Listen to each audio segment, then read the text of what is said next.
பின்னாடி போங்க எல்லாரும் வேணா பின்னாடி போனா முன்ன போயிட்டியா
Happy birthday, Captain!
கொஞ்சம் அங்கிட்ட வந்து தம்பி எதை சொல்கிறோம்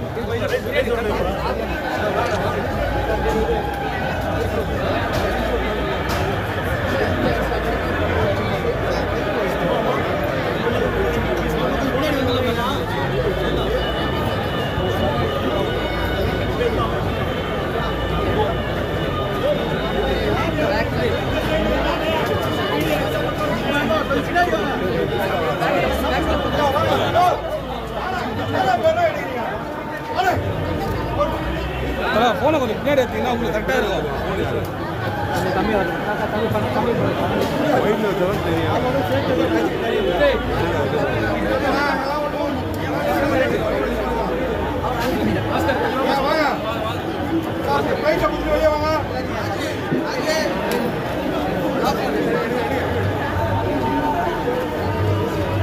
அப்படியே பின்னாடியே வந்தீங்கன்னா தெரியும் உங்களுக்கு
கம்மிங்க ஹாப்பி பர்த்டே அந்த குழந்தை வாங்க வாங்க குழந்தை இருந்தா 2-3 குழந்தை வாங்க வாங்க இங்க வாங்க முன்னாடி வாங்க ஹாப்பி பர்த்டே ஹாப்பி பர்த்டே எட்டி சாப்பிடலாம் பிரபாகரனுக்கு ஹாப்பி பர்த்டே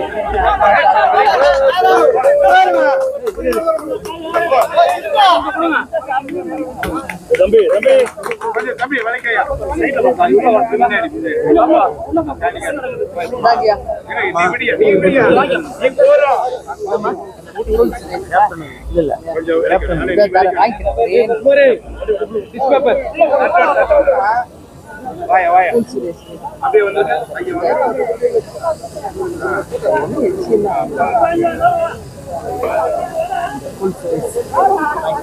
சாப்பிடுங்க வேற யாரு தரணும்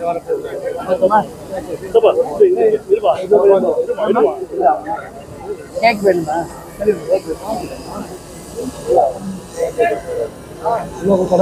மீதி நீங்க கட் பண்ணி அப்புறமா சாப்பிட்டுக்கங்க எல்லாம் இருந்து கட் பண்ணி ட்ரெஸ்ஸுக்கெல்லாம் கொடுங்க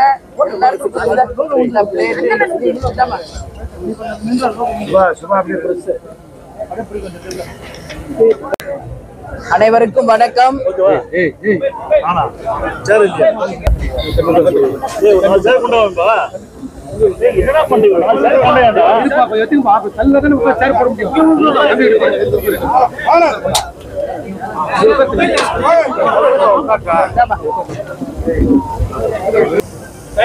எல்லாம் அமைதியா இருக்கணும். அனைவருக்கும் வணக்கம். இன்றைக்கு தேசிய முற்போக்கு திராவிட கழகத்தினுடைய நிறுவன தலைவர், எங்கள் அன்பு தலைவர், இதய தெய்வம் கேப்டன் அவர்களுடைய 73வது பிறந்த நாளை தமிழ்நாடு முழுக்க வறுமை ஒழிப்பு தினமாக, அனைவருக்கும் உதவும் ஒரு தினமாக அன்னதானங்களும் பல்வேறு நலத்திட்ட உதவிகளும் கோவில்களில் பிரார்த்தனைகளும் செய்யப்பட்டு தமிழ்நாடு முழுவதும் தலைமை கழகத்தில் இருந்து தொண்டர்கள் வரைக்கும் அனைவரும் இன்னைக்கு தலைவருடைய பிறந்த நாளை வெகு விமர்சையாக கேப்டன் அவர்கள் எங்களுக்கு சொல்லி கொடுத்தது போல் இயன்றதை செய்வோம் இல்லாதவர்க்கே என்கின்ற அவருடைய வழித்தடத்தை நாங்களும் தொடர்ந்து அவருடைய பிறந்த நாளை இதை வறுமை ஒழிப்பு தினமாக, மக்களுக்கான ஒரு தினமாக நாம கொண்டாடி கொண்டிருக்கிறோம். நேற்று பல்வேறு நலத்திட்ட உதவிகள் இதே தலைமை அலுவலகத்தில் பல்வேறு தரப்பட்ட மக்களுக்கு தரப்பட்டது. எம்ஜிஆர் ஸ்கூலுக்கு எப்போதும் தருவது போல் இப்பொழுது மதிய உணவு, காலை உணவும் தேசிய முற்போக்கு திராவிட கழகத்தின் சார்பாக வழங்கப்பட்டுள்ளது. எங்கள் நிர்வாகிகள் அங்கு சென்று குழந்தைகளுக்கு உணவு பரிமாறி கொண்டிருக்காங்க. இங்க உள்ள நான் வெஜிடேரியன் 4000 பேருக்கும், வெளியே ஆஸ் யூஷுவல் வெஜிடேரியன் ஒரு 6000 பேருக்கும், 10,000 பேருக்கு இன்னைக்கு தலைமை கழகத்துல அன்னதானம் நடக்குது. இது மாதிரி தமிழ்நாடு முழுக்க எல்லா பட்டி தொட்டி எல்லாம் கேப்டனுடைய புகைப்படம் வைத்து பாடல்கள் ஒலித்து அன்னதானம், மறுபடியும் ஸ்கூல் பிள்ளைங்களுக்கு பாட புத்தகங்கள், பல்வேறு நலத்திட்ட ஒரு புடவை தர்றது, வேஷ்டி தர்றது, வீட்டுக்கு தேவையானது, இந்த மாதிரி பல்வேறு உதவிகளை இன்னைக்கு செய்து கொண்டிருக்காங்க. தேமுதிகவை சேர்ந்த அனைத்து மாவட்ட செயலாளர்களுக்கும், நிர்வாகிகளுக்கும், தொண்டர்களுக்கும், தலைமை கழகத்தின் சார்பாக சார்பு அணி நிர்வாகிகள் எல்லாருக்கும் கேப்டன் பிறந்தநாள் வாழ்த்துக்களை தெரிவித்து, இயன்றதை செய்வோம் இல்லாதவரை மிக சிறப்பாக கொண்டாடும் அனைவருக்கும் வாழ்த்துக்களை நாங்கள் தெரிவித்துக் கொள்கிறோம். நீங்க கேள்வி கேளுங்க. அதே மாதிரிங்க உங்க எல்லாருக்கும் நான் எல்லா மீட்டிங்லயும் எல்லா பிரஸ் மீட்லயும் சொல்றதுதான், உள்ளம் தேடி இல்லம் நாடி, அதே போல மக்களை தேடி மக்கள் தலைவர் ரத யாத்திரை இப்போ இலங்கை வாழ் தமிழர்களால் தலைவர் அவர்களுக்கு பரிசாக தரப்பட்டது. இன்றைக்கு இங்க நம்ம தலைமை அலுவலகத்தில் வச்சிருக்கோம். தமிழ்நாடு முழுக்க முதல் கட்ட பயணம் முடிஞ்சிருக்குங்க. 2ஆம் கட்ட பயணம் வெகு விரைவில் நாங்கள் அறிவிக்க இருக்கிறோம். இன்றைக்கு உங்களுக்கு எல்லாம் கேப்டன் பிறந்தநாளை முன்னிட்டு ஒரு அறிவிப்பு. ஜனவரி 9ஆம் தேதி கடலூரில் தேசிய முற்போக்கு திராவிட கழகத்தினுடைய மாநாடு நடக்க இருக்கிறது. இந்த மாநாடுல எல்லாரும் வந்து கலந்து கொள்ள வேண்டும் என்று கேப்டன் சார்பாகவும் தலைமை கழகத்தின் சார்பாகவும் நாங்கள் கேட்டுக்கொள்கிறோம். இது வந்து QR கோட். இந்த QR கோட் நீங்க ஸ்கேன் பண்ணீங்கனாலே லொகேஷன், அட்ரஸ், எந்த இடத்துல மாநாடு நடக்குது அப்படிங்கிற எல்லாமே உங்களுக்கு தெளிவாக டீடைல்ஸ் வந்துடும். இது வந்து எல்லா ப்ரெஸ்ஸுக்கும் இப்போ நாங்கள் தர இருக்கிறோம். எனவே இது வந்து நீங்கள் ஈஸியாக வந்து ஐடென்டிஃபை பண்ண முடியும் அப்படின்றது இந்த நேரத்தில் நான் தெரிஞ்சுக்கிறேன். ஜனவரி 9 மாநாடு கடலூரில் நிச்சயமாக மிகப்பெரிய ஒரு மக்கள் வந்து போற்றக்கூடிய, விரும்பக்கூடிய ஒரு மாபெரும் வெற்றி மாநாடாக அமைய போகிறது என்பது உங்களுக்கு சொல்றேன்.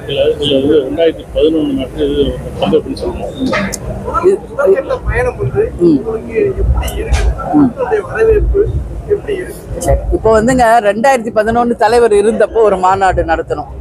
அதுவும் ஜனவரி 9 மிகப்பெரிய வெற்றி மாநாடு. அதுக்கப்புறம் கேப்டன் எதிர்கட்சி தலைவராக வந்தார்.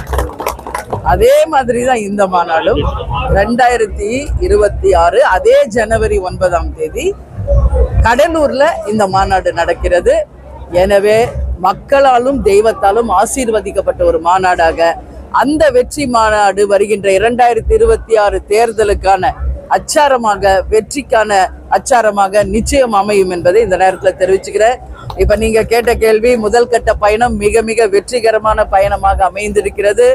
போகும் இடமெல்லாம் கழக நிர்வாகிகளும், தொண்டர்களும், பொதுமக்களும் மிகப்பெரிய அளவுல கேப்டனுடைய ரதத்தையும் வரவேற்று மிகப்பெரிய அளவுல ஒரு திருவிழா கோலமாக இருந்தது. எல்லா தொகுதியிலும் காலை நேரத்துல பூத் கமிட்டி அமைப்பது, BL2 எங்க கழக நிர்வாகிகளோட கலந்தாலோசனை என்று அடுத்த கட்ட கட்சி வளர்ச்சி, உறுப்பினர் சேர்க்கை, அடுத்த தேர்தலுக்கு தயாராக வேண்டியது. 234 தொகுதிகளுக்கும் வேட்பாளர்களை இப்பொழுதே தேர்ந்தெடுங்க. எல்லாருமே களத்துல வேகமாக பணியாற்ற வேண்டும். ஏன்னா 2026 தேர்தல் நிச்சயமாக தமிழ்நாட்டுக்கு மிக மிக முக்கியமான ஒரு தேர்தல். கேப்டன் இல்லாமல் தேமுதிக சந்திக்க போகும் முதல் தேர்தல். எனவே அனைவருமே இந்த தேர்தலில மிக மிக உற்சாகமாக, மிக மிக அர்ப்பணிப்போடு பயணிச்சுக்கிட்டு இருக்காங்க, ஒர்க் பண்ணிக்கிட்டு இருக்காங்க. கேப்டன் எப்பயுமே சொல்வார், நான் தலை குனிந்தாலும் என் தொண்டனை தலை குனிய வைக்க மாட்டேன். இன்னைக்கு கேப்டன் கொஞ்சம் உடல்நிலை சரியில்லாதப்போ கட்சி கொஞ்சம் தொய்வு நிலையில இருந்தது. எனக்கும் தலைவரை தவிர இந்த உலகத்துல எதுவும் முக்கியம் இல்லை. அதனால என்னோட ஃபுல் கான்சன்ட்ரேஷன் அவர் எப்படியாவது காப்பாற்றணும். அதனாலதான் உலகமெல்லாம் அவரை நான் ட்ரீட்மெண்ட் கூட்டு போனேன். இப்ப தலைவர் மறைஞ்சு 1.5 வருஷம் ஆயிடுச்சு. மிகப்பெரிய பொறுப்பை, மிகப்பெரிய கடமையை எங்க கையில கொடுத்துட்டு போயிருக்காரு. அவரோட கனவுகளையும் பொன்னான திட்டங்களையும் அவர் எதுக்காக தேமுதிகவை ஆரம்பித்தாரோ அந்த அனைத்தையும் கொள்கைகளையும் லட்சியங்களும் வெல்வதே தேமுதிகவை சேர்ந்த எல்லாருடைய லட்சியமாக இருக்கிறது. எனவே நிச்சயம் அவரோட பொன்னான திட்டங்களை மக்களை கொண்டு சேர வைப்போம் என்று இந்த நேரத்தில் உங்களுக்கு நான் சொல்றேன். இருக்காரு இன்னைக்கு தமிழ்நாடு முழுக்க எல்லா பழைய நிர்வாகிகள் தொண்டர்கள் எல்லாம் கழகத்துக்குள்ள, தாய் கழகத்துக்குள்ள வர ஆரம்பிச்சுட்டாங்க. மிகப்பெரிய ஒரு எழுச்சி மாநாடாக, மிகப்பெரிய ஒரு எழுச்சி வெற்றியாக 26 அமையும் என்பதை இந்த நேரத்தில் தெரிவிச்சு. இது வரைக்கும் எத்தனை மாநில மாநாடு நடத்திருக்கோம்? இந்த எத்தனாவது மாநாடு? எவ்வளவு பேர் வருவாங்க? எத்தனை மாநிலம்? 10 மாநில மாநாடு நம்ம நடத்தியாச்சுங்க. நிறைய ஊர்களில் நிறைய இடங்கள்ல பண்ணியாச்சு. உங்களுக்கே அது எல்லாமே தெரியும். இது 11வது மாநாடா கூட நீங்க வச்சுக்கலாம். ஏன்னா இது நாங்க கணக்கு வைக்கிறது கிடையாது. எத்தனையோ மாநாடுகள், பொதுக்கூட்டங்கள், தேர்தல் நேரம், மக்களுக்காக மக்கள் பணி, எங்க தேமுதிக சார்பா நடத்துற எல்லாமே மாநாடு மாதிரி தான். ஆனா இந்த மாநாடு தலைவர் இல்லாம நடத்துறது. எனவே நிச்சயமாக மக்களால் வரவேற்கக்கூடிய ஒரு மாநாடாக ஆதரவோடு நிச்சயம் நாங்க செய்வோம். அப்ப இந்த மாநாடோட பேர் நான் சொல்றேங்க, மக்கள் உரிமை மீட்பு மாநாடு 2.0.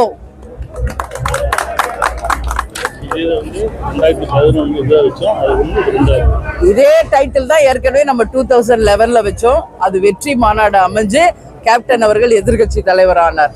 இன்னைக்கு அதே டைட்டில மீண்டும் நாங்க கொண்டு வரோம், மக்கள் உரிமை மீட்பு மாநாடு. இது 2.0. அதே நேரத்துல என்ன நான் சொல்றேன்னா, இன்றையிலிருந்தே கவுண்ட் டவுன் ஸ்டார்ட் ஆயிடுச்சு. கவுண்ட் டவுன் ஸ்டார்ட்ஸ் என்பதை நான் தெரிவித்துக் கொள்கிறேன். தமிழ்நாட்டில் இப்போ அதிமுக, திமுக 2 கட்சியிலுமே கூட்டணியோட போய் மக்களை சந்திக்கிறாங்க. தேமுதிக மட்டும் கூட்டணி இல்லாம தனியாக சந்திக்கிறாங்க. இது எதுவும் திட்டம் இருக்கா? இல்ல, திட்டம் தான் முதல்ல உங்களுக்கு சொல்லிட்டேன். தேமுதிகவை பொறுத்த வரைக்கும் எங்கள் கழக வளர்ச்சி, எங்கள் தொண்டர்கள் சந்திப்பு, மக்களை தேடி மக்கள் தலைவர் ரத யாத்திரை என்பதை நாங்க இப்போதைக்கு போக்கஸ் பண்றோம். ஜனவரி மாநாடுக்கு முன்பாக நிச்சயமாக ஒரு தெளிவான முடிவு எடுக்கப்படும். அந்த மாநாட்டில் யாருடன் கூட்டணி என்ன என்பதை உங்களுக்கு நாங்கள் அறிவிப்போம். அவங்க ஸ்ரீலங்கன் சொல்றாங்க, இப்போ ஸ்ரீலங்கால இருந்து வந்திருக்காங்க. அந்த தேரை வடிவமைச்ச சபதியும் அதை கூட இருந்து தயாரித்தவர்களும் இன்னைக்கு வந்திருக்காங்க. இப்ப அவங்க தான் அதுக்கான பூஜையை செய்தாங்க. இது எப்படி நான் சொல்றேன்னா, இது வரைக்கும் எந்த ஒரு தலைவருக்கும், எந்த ஒரு அரசர்களுக்கும் மக்களால் ஒரு ரதத்தை பரிசா வழங்கினதா வரலாறே இல்லை, உலகம் முழுதும் நம்ம எடுத்துக்கிட்டாலும்.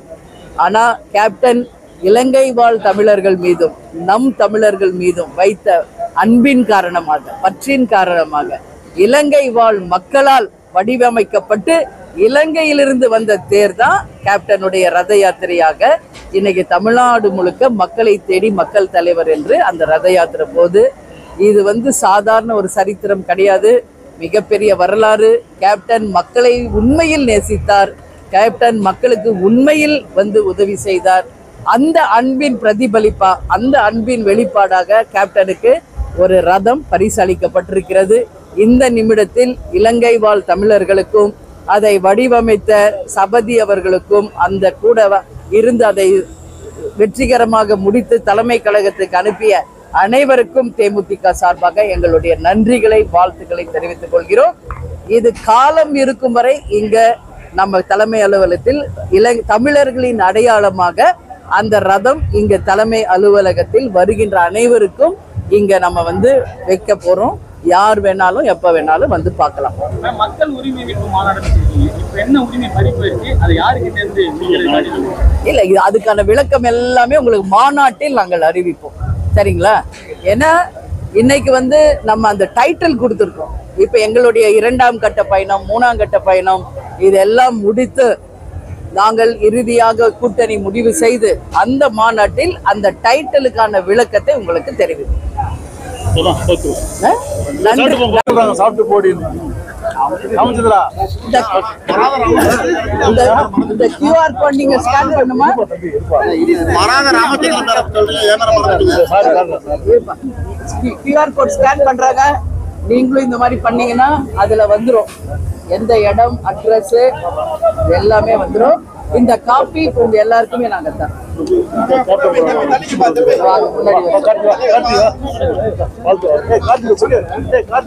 வாங்க, முன்னாடி வாங்க. எல்லாம் முடிஞ்ச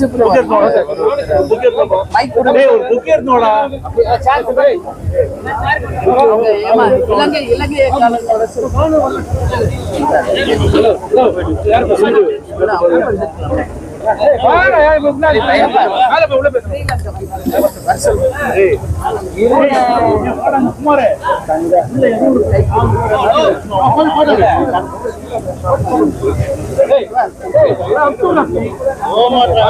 இப்போ கேப்டன் பிரபாகர் பிரஸ் மீட் முடிச்சுட்டு வர்றாரு.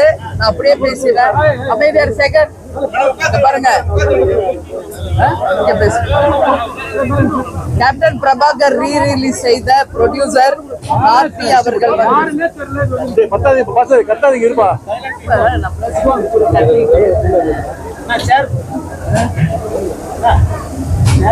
ரெஜிஸ்டர் ஆச்சாமா இல்லையா? மறுபடியும் சொல்லிடுறேன். எல்லாம் சவுண்ட் பண்ணிட்டே இருந்தாங்க. அதை டெலிட் பண்ணி இது எடுத்துக்க.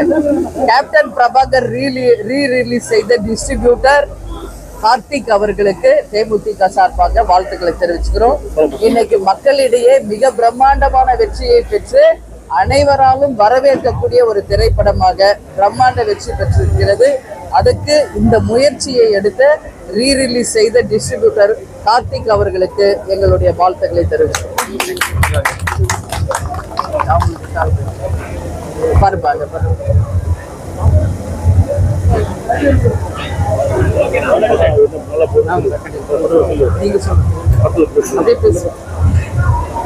அனைவருக்கும் வணக்கம்.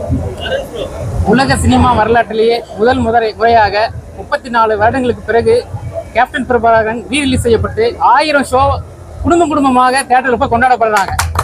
இது வந்து ஒரு ரெக்கார்ட் பிரேக்கிங். ஃபர்ஸ்ட் நாள் வந்து 250 ஸ்கிரீன் தான் போட்டோம். ஆனால் அடுத்தடுத்து குடும்பமாக தியேட்டர்லேருந்து ஃபோன் கால் வருது. ஒரு டிக்கெட் புக் பண்ண 10 பேரை குடும்பமாக பார்க்குறாங்க. இது எல்லாத்துக்கும் ஒரே ஒரு காரணம், மாமனிதன், மாவீரன் கேப்டன் விஜயகாந்த் சார். அவர் ஒரே ஒரு மனிதன் மட்டும்தான் காரணம்.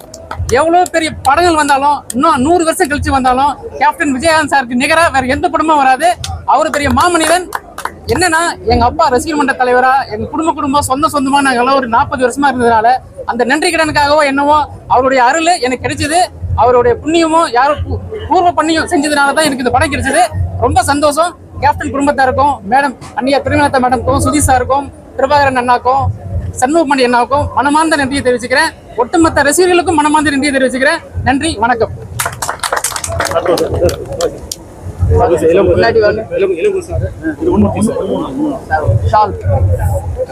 இவர்தான் அந்த தேரை வடிவமைத்த சபதி அவர்கள்.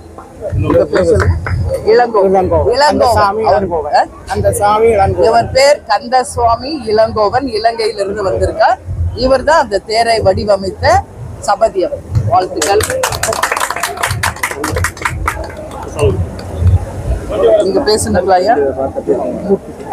நாங்கள் இலங்கையில் இருந்து வந்திருக்கிறோம். யாழ்ப்பாணத்தில் புறப்படமாக கொண்டவர்கள். சவுண்டு கேட்குது.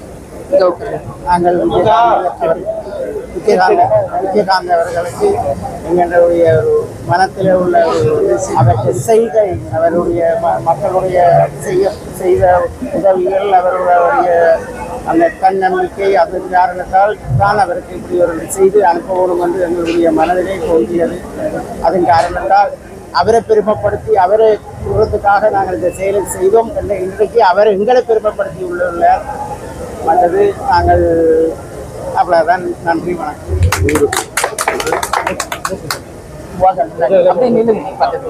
இவர் வந்து ஊர்த்திங்க, அவர் பேரு. அந்த தேர் வடிவமைப்பதற்கு வேண்டிய நிதி உதவி எல்லாம் செய்து அங்க இலங்கையில இருந்து ஷிப்மெண்ட்ல ஏற்றி இங்க ஹார்பர்ல இருந்து தலைமை கழகம் வரும் வரை மொத்த பொறுப்பும் இவர் ஏற்றிட்டாரு. சோ அவருக்கு தலைமை கழகம் சார்பாக நன்றிகளை தெரிவிக்கிறேன்.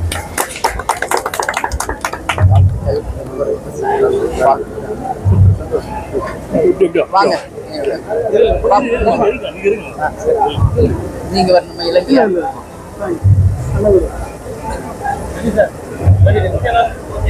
ஓகே, நன்றி சார், தேங்க்யூ தேங்க்யூ. இவங்க கிட்ட தனியா பைட் எடுக்கணும்னா நீங்க எடுத்துக்கோங்க. நீங்க உட்காருங்க சார், பேசுறாங்க ஷேர் பண்ணுங்க. நீங்க உட்காந்து பேசிட்டு வாங்க. இவங்க பேசுறாங்களா?